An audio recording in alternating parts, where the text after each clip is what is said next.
Hey everybody, it's Jade. Welcome to another video about childbirth education. I really want to be a resource for pregnant women and for women who want to be pregnant one day, where they can be encouraged that the Lord wants to be a part of their pregnancy, especially their labor. If we put our hope and our trust in Him, we can find joy that He wants us to enjoy labor and love our bodies and how He made them to create life. So let's get into it. Today, I want to talk to you guys about physiological birth. Physiology is a branch of biology that is relating to the normal functions of living organisms. Some examples of some human physiological processes are our circulatory system, the way our blood flows through our veins, our respiratory system, the way that we breathe in and out, the nervous system, the way that our nerve endings will react, the reproductive system for both male and female. They both have reproductive processes that are very different, but they both have them. Another one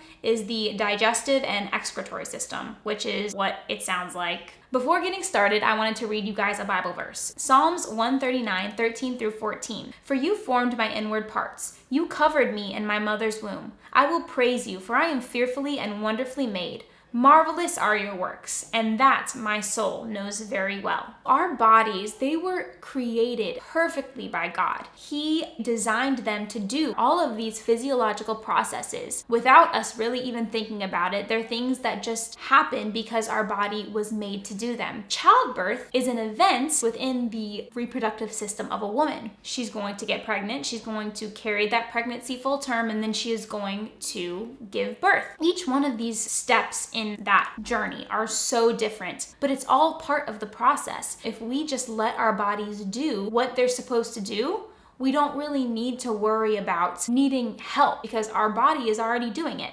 Obviously, if something is wrong, we're going to get help, right? But I just want you guys to keep that in mind. As I go through this video, I'm going to be looking at birth from a physiological perspective. I was kind of talking about in another video that birth has been transferred over the years from being something that was mainly done at home, something that was done with midwives that would help the woman give birth. It's transferred from that to the hospital. It's become this medicalized thing that unfortunately, women are kind of just going through this experience and suffering from birth trauma most of the time because they don't want to talk about it. They don't know who to talk about it with. I kind of just want to go over some things that happen when women, go in to give birth with their doctor, that if we were to let these things happen physiologically, they would. The first thing I want to talk about is getting induced. Most women use Pitocin to get induced. I've learned that doctors, they will give you Pitocin without you even knowing whether that is for labor or for the delivery of the placenta, because some women, they can bleed a lot during the process of delivering the placenta. So even some midwives in home births, they have Pitocin just for that instance. Pitocin is basically man-made oxytocin. Oxytocin is the love hormone that is released when we have sexual intercourse, when we're in labor, and is also released when we are breastfeeding. It's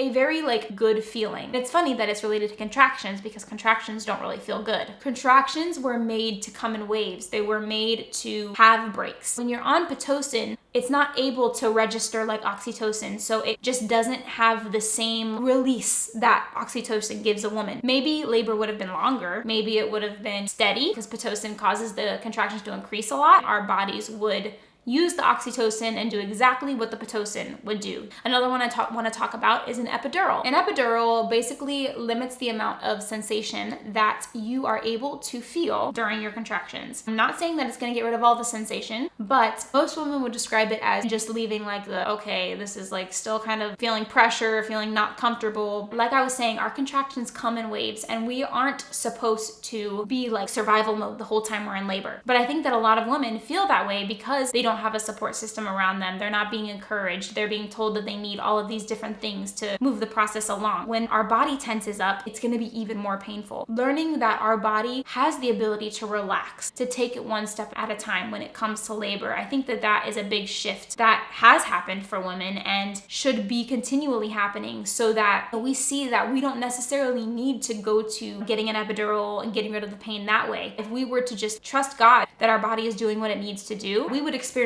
labor in a totally different way than we are being told that it is supposed to be experienced. Last one I kind of want to talk about, I'm going to tie all of these together, and these are all 3 ways that they deliver a baby when you're pushing and the baby's just not coming out. There's forceps, there's vacuum delivery, and then there's C-section. So forceps and vacuum delivery, both of those can still happen through the vaginal canal. However, a C-section is when they cut you open. I wanted to tell you guys about something that I learned the other day that is super, super awesome. It's something called the Fetal Ejection Reflex. It's called FER is the acronym. Not all women who have gone unmedicated say that they have experienced this, but I have seen women who are just like, whoa, this totally happened to me, and it was the craziest thing. I even know of a woman who told me about the fetal ejection reflex and how with her second baby, it was like this crazy thing that happened to her. When you experience the fetal ejection reflex, you're in transition and all of a sudden your baby just, like it's like going down a slide. Like it's kind of crazy. Literally within like 3 seconds just comes out of you. Your body just pushes it out. It's like, all right, it's time. Bye-bye. See you later. I just think that's so crazy because you think about all of these women in movies, in real life that are being told, push, push, push. But at the end of the day, there is this thing that is waiting to happen. I can't say that it's all times because not everyone experiences it, but the fact that it does and our body is able to do that if we just let it, and we are prohibiting that because when we're trying to push the baby out, the baby's like, I'm not ready to come out yet. So it's kind of like these opposing forces working against each other. It's just a matter of our bodies being ready. That is a great transition to my next point because like I said, I want to talk about the digestive system, the excretory system a little bit. I know it's a little gross, but I think that it's worth mentioning because the way that we go to the bathroom is really the closest thing to birth that our body can do because we're pushing something out. We're not having contractions, we're not feeling the sensations of our uterus, but our body is pushing our waste out of its area. I just kind of want to ask you guys some questions because when we think of it this way, it can open up our brains a little bit to how birth can be physiological. It's really just one question. If we all in a perfect world didn't have trouble going to the bathroom. Now, I'm telling you guys, I do have trouble going to the bathroom. I know that a lot of people do have problems with constipation and stuff like that. However, go with me to a perfect world where we all didn't have problems going to the bathroom. One day, one of us wakes up, we know that we're gonna go to the bathroom eventually, but we're like, you know what?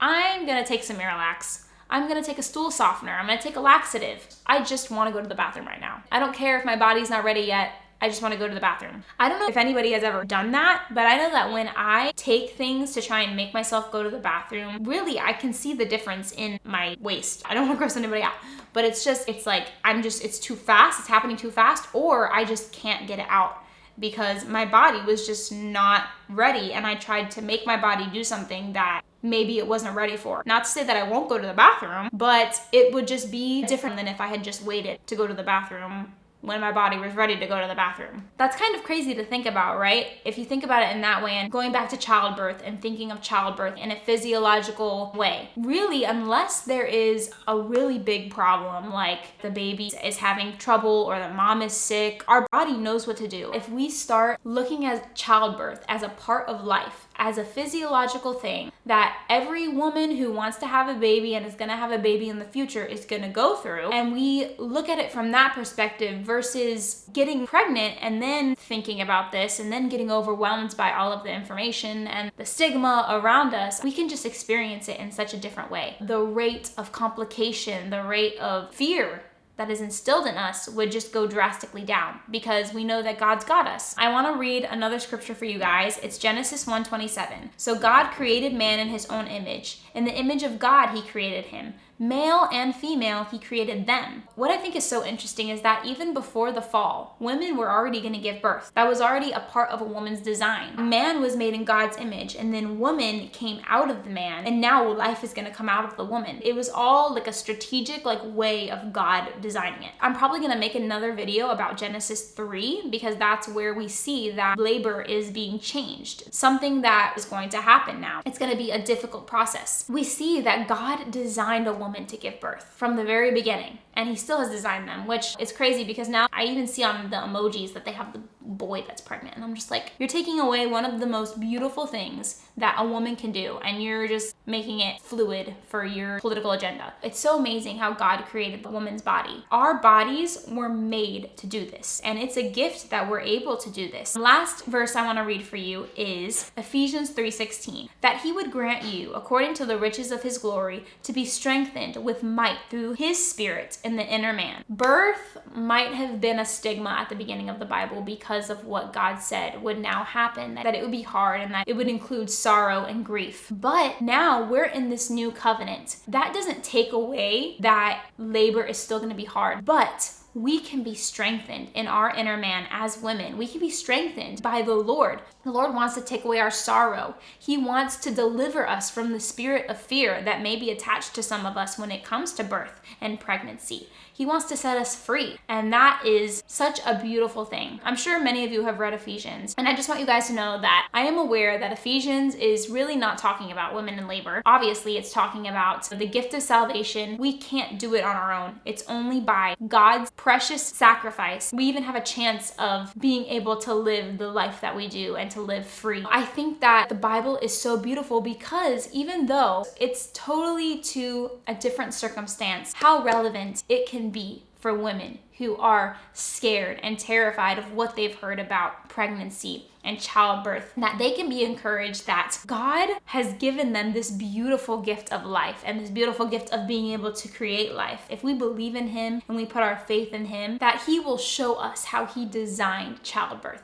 Just like he shows us every day how he designed the world to be, in spite of all of the bad stuff that may happen. And our worldview, our view of labor, will never be the same. That is it for this video. Go ahead and hit that subscribe button, show me a little love, and be looking out for all of the childbirth education content that I have coming in the future. Thank you guys so much for watching this. Like, comment, subscribe, and I'll see you in the next video. Peace out.